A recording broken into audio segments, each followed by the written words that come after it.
Fee reimbursement అని అట్టహాసంగా button నొక్కాడు.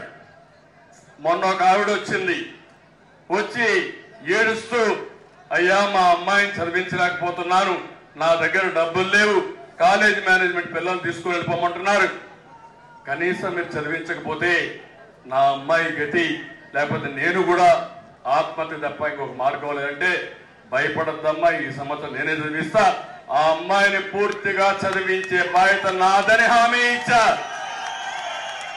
అంటే రాష్ట్రంలో ఎంతమంది పిల్లలకు మీరు ఫీజు రీఎంబర్స్మెంట్ ఎగ్గొట్టారు? బటన్ నొక్కడం ఎందుకు?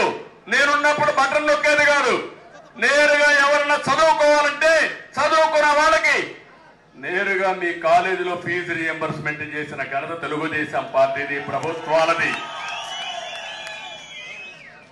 బటన్ నొక్కుడు కార్యక్రమంతో బటన్ బొక్కుడు కార్యక్రమం స్టార్ట్ అయిపోయింది. నేను అడుగుతున్నా, ఈరోజు పేపర్లో చూశారు, ఫీజు రీఎంబర్స్మెంట్ కి సాక్షిలో ఫుల్ పేజ్ అడ్వర్టైజ్మెంట్ కావాలన్నా?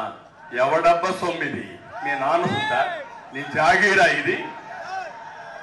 అంటే అడిగేవాడు లేడని, మీరు మోసపోతారని, పేదవాళ్ళని మోసం చేయడం కోసం ఇలాంటి తప్పుడు విధానాలు చేసే వ్యక్తుల్ని ఏమనాలో మీరే ఆలోచించమని నేను కోరుతున్నా.